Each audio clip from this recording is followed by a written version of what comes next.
if I have to introduce myself as right up till my teenage, I don't know, I had multiple personalities across.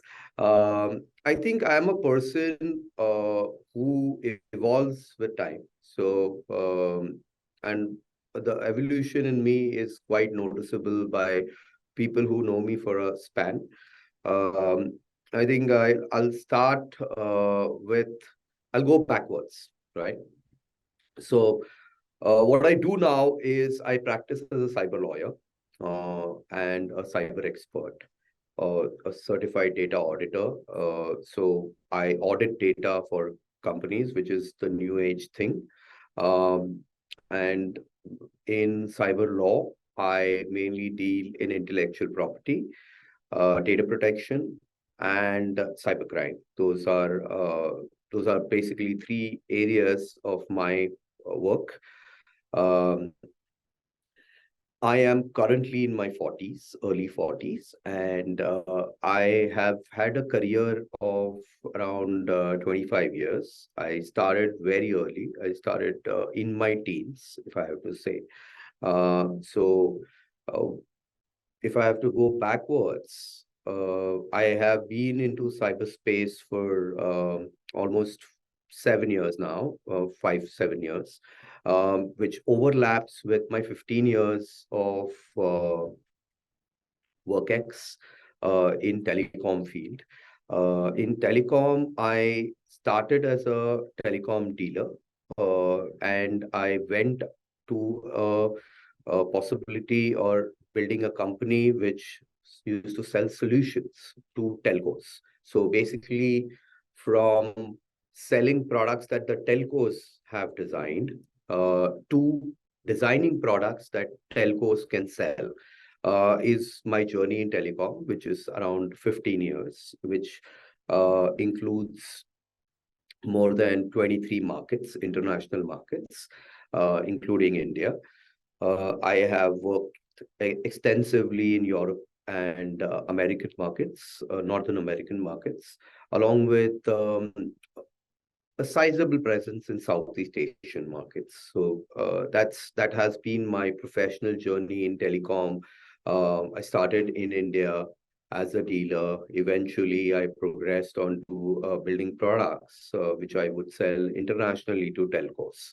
Um, before my telecom arm, so basically out of my 25 years, I've spent approximately around 5 years in as a cyber expert and a cyber lawyer, 15 years as a telecom professional. And the previous 5 years was my building up years. So I'm a trained engineer.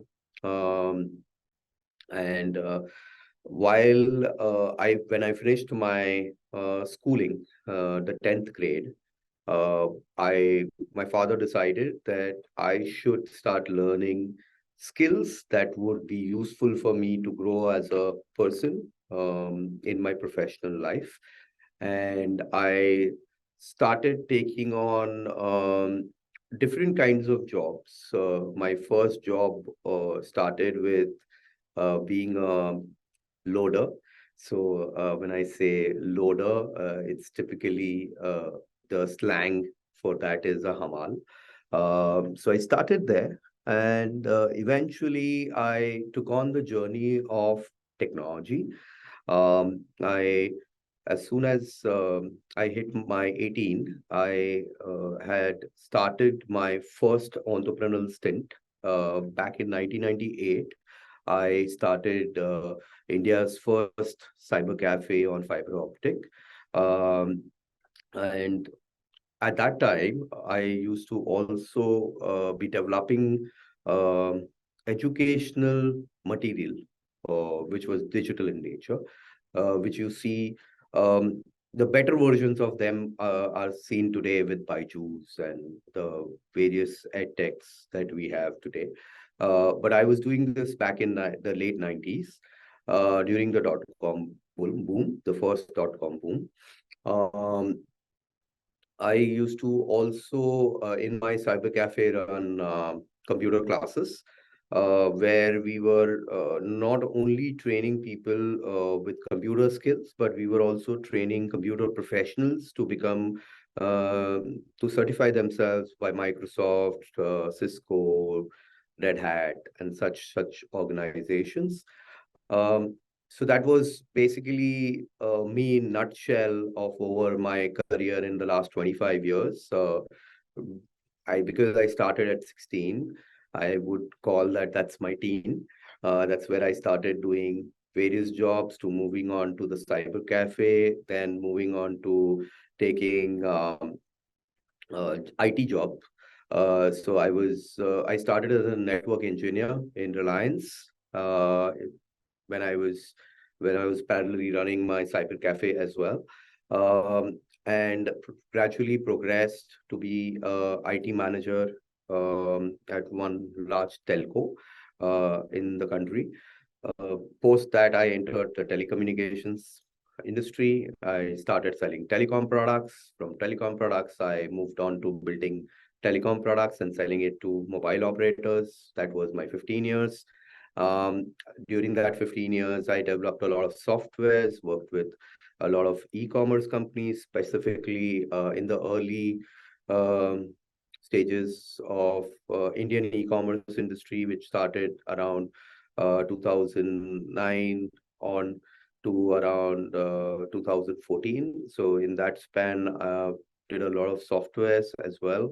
While I was doing my telecom business, I you have designed a lot of telecom architectures for large organizations, call centers, um, complex telecom architectures is something that I used to do.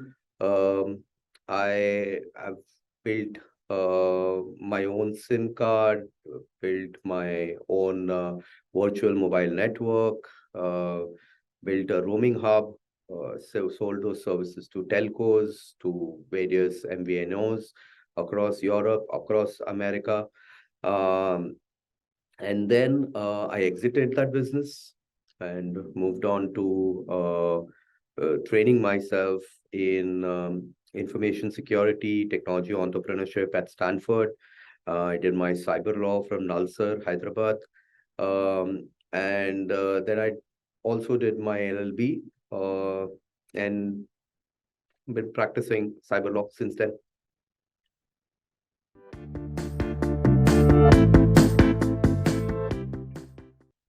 I think the way I would describe myself to a 5 year old is gonna be that I'm an expert of the digital world, where I help people who fall in the devil's hands. Either I help them secure themselves or I help them after they have um, been compromised by, and they are in the hands and the clutches of the devil. uh, I try to rescue them. Yeah.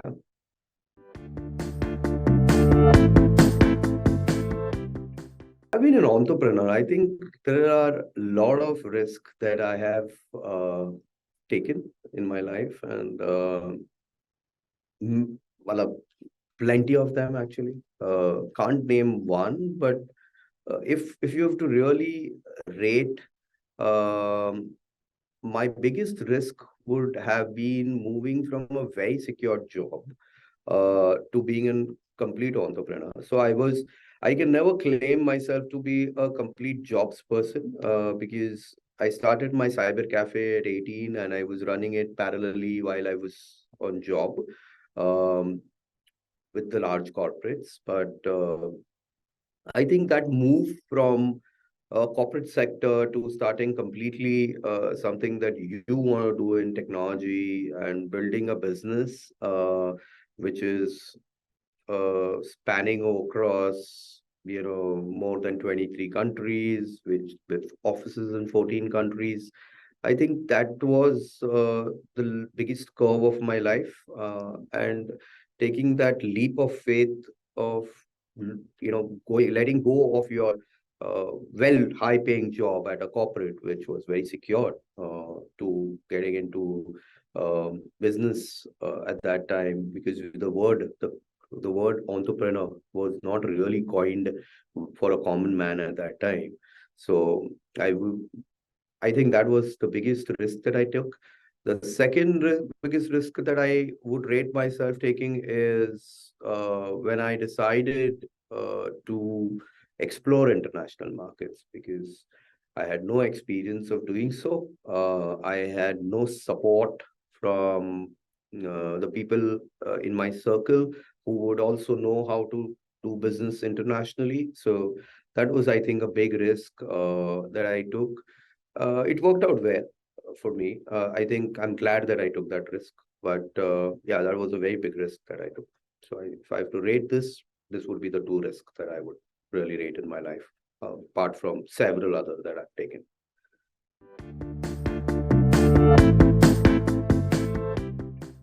I think many people can say many things about this, but I think the key to developing yourself and keep growing as a leader, especially, is you have to continue learning. Learning has to be made part of you as a person. If you don't do so, then I don't think so you can grow on the first place. At least that's my belief. Um, and if you want to also be a good leader, then you should learn how to disseminate these learnings to people. That's extremely important. Like, if I have to give you a sense of, when I say learning and what have I done, right? So I realized that learning is very instrumental if I want to grow in the mid-size of my career. Around 2010 is when I realized that no, learning is the key to growth. And since then, I did my till then I was only a graduate, a bachelor's in computer application. Uh, since then, I finished my MBA. I did my master's in information technology. I did my information security and technology entrepreneurship at Stanford. I did my postgrads in cyber law at Nalsar. I did my bachelor's in law at Mumbai University. Um, I did my uh, certification in data auditing by the Data Security Council of India. Um, and the way I disseminate this as a leader is by mentoring. I mentor a lot of startups. I'm a global mentor with WeWork Labs. I'm a mentor with Atal Incubation Center. Um, I used to head as a chief innovation officer for India's largest rural incubator, Jagriti. Um, and then I always find a way that I would disseminate this learnings, or this to the larger audience. And one is through mentorship. The second is I've just published a book, September 2022, along with my wife as a co-author. It's here, The Good, the Bad, the Cyber Buddha. Um, Again, it's an assemble of my learnings in cyberspace as a cyber expert. These are cases that I've dealt with, and I've realized that there were very peculiar small little things that if people would have taken care of, which generally I take care of, and I ask my people close to me to take care of. If the larger audience really takes care of those things, they would be always be protected in cyberspace. Now, what happens is when you disseminate these learnings down to an audience, naturally people start taking you as their leader. They start understanding your thoughts. They start understanding the importance of what you've learned and how it can be executed well for a larger sect of the society. I think being a leader is not about yourself, it's about others. And if you learn how to disseminate these learnings that you have for yourself, I think nothing bigger than that, to become a great leader.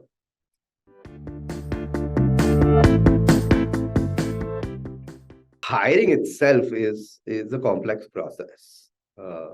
I think every person finds their own niche in hiring. However, I would still stick upon my thoughts of learning. I think what I look at in a candidate always is uh, his or her urge to learn. That's extremely important, because what I've seen with most of the people that I know in my life, they have been trained to do something else, and they've been doing something else, right? So practical work life is very different than what your academic life was. And uh, it doesn't matter what you've learned in your academic life, you can be different when it comes to your work life. And we have several examples of that. So one has to understand this, that if you don't have the urge to learn, then I don't think so you will be able to learn your job or how to do your job.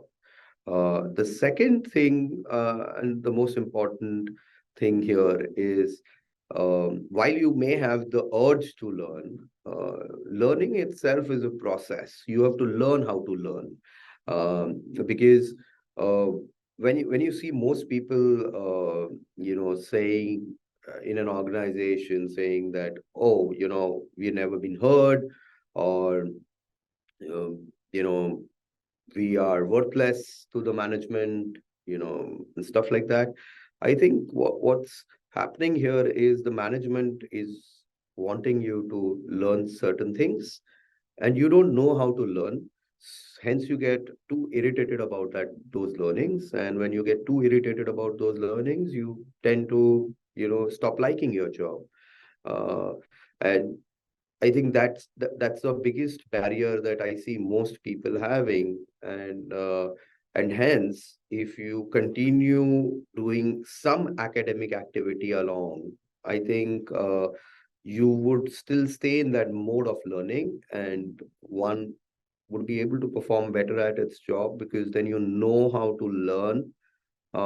If you know how to learn, and if you have the urge to learn, then you would learn your job well and do it well. And that's, so I think the learning, so the urge of learning is one quality that you need to possess. Um, However, the bigger quality is you should know how to learn, So that's something that is extremely important from my perspective.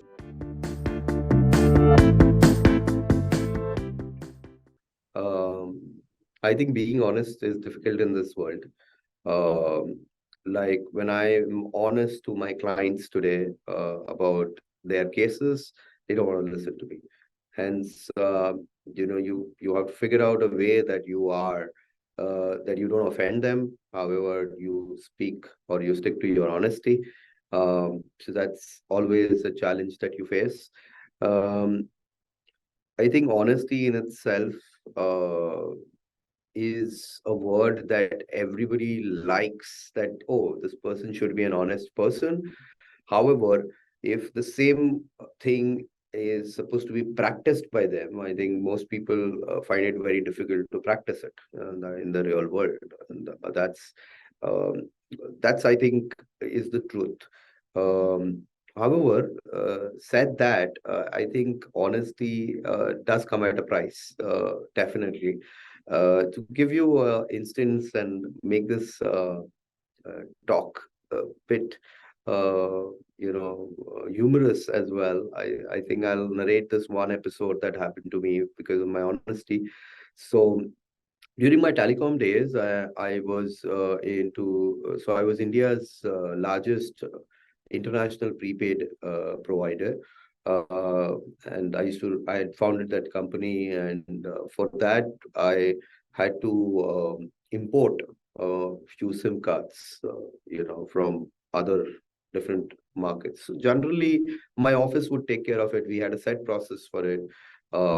We had an import export license. We had a government license from Department of Telecom to do the activity in India. So we never faced a problem per se. Um, there was a time, one of my trips uh, to Singapore or Malaysia, either of the ones. Um, I I met this, company, and they they gave me certain SIM cards, to try to test. So, test SIM cards, small batch. I would normally import in thousands, and this was a small batch of few hundreds types. I met them. We concluded our meeting. We concluded our partnership, and they handed over the small sample batch to me, and they said, "Okay, why don't you send it across to your global offices so that everybody can try it?" And I carried them back. Now, of course, I knew that I need to pay customs duty on it. Hence, when I reached the Mumbai airport, uh, I just got cleared, through all the channels, and I returned back to the customs officer, and I told him, "Sir, I have uh, bought in SIM cards, and I want to pay customs duty on it." And this officer looks at me and he says, "What did you say? What did you get?" I said, "I got some SIM cards." And he said, "All right, so how many of them?" And I told them some weird figure, 250, 300 or 500 of them. And they said, "Oh, you can't do that. It's not allowed that you carry SIM cards with you." And I said, "Sir, why not? I'm not carrying a bomb. Just carrying SIM cards." Um, so back then he explained me that no, no, no, it is not allowed. Only authorized personnel can carry SIM cards. And I said I am amongst those authorized personnel because I have this license from the government where it allows me to import SIM cards. And they looked at the license and they said, "Oh, how do we verify this license?" I said, "I don't know how do you verify that license. You check with the Department of Telecommunications." Because they have issued it. And they said, "Okay, is there any other way?" I said, "It's my name is on their website. You can check it there, if you wish to." And they had no clue about how to react to this because they did not have anybody who had ever come to them saying, "Hey, I have gotten some SIM cards and I want to pay customs duty on it." Um, because generally SIM cards are carried by either telcos or they are carried by the antisocial elements of the society. So, generally it doesn't go through this channel at all, you know. And then they did not know that how do we charge duty on it. And I remember I reached the airport midnight, around late midnight, I think around 2ish.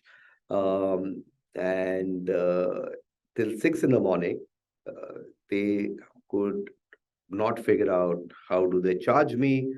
And then I had to make a few calls, and fortunately, I got hold of some senior officer in customs, and I managed to convince him, who convinced them, and eventually they did manage to charge me a duty and let go of me.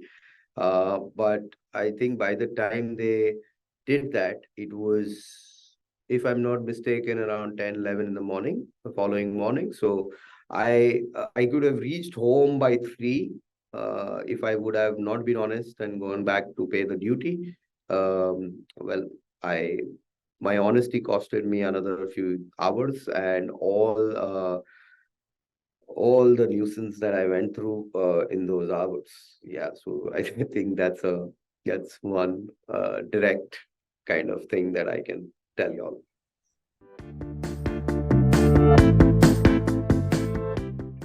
A lot of them, yeah. You need to be a human, I think, first. Uh, and two very basic things of being a human is the ability to communicate. Uh, Communication is the key differentiator that we have as humans to any other living, souls on this planet. Uh, I think we've learned communication, and hence we are able to communicate. But what we've not learned in our life is to communicate effectively. I think that's a key that you need to know. You need to understand that communication can be then attributed to a lot of other things, like the tone you use, the words that you use, the mood that you are on. Do you use a smile or not? Uh, are you what emotion are you using along with your communication? All of these fall in together to really make it effective. So uh, it really depends upon the event, but the communication with your subordinates is very, very important. I think if you don't establish that communication channel, which is effective channel, then you would never connect with your subordinates. So that's one. Um, I think the second one is building relationships. You should know how to build a relationship. Uh, I think that's another issue that I see in a lot of people. They don't they don't build a connect. They don't build a relationship really, and I think that's a problem. Yeah, I think the two very important things that you need to do is build effective communication and build a relationship with your subordinates. That's very important.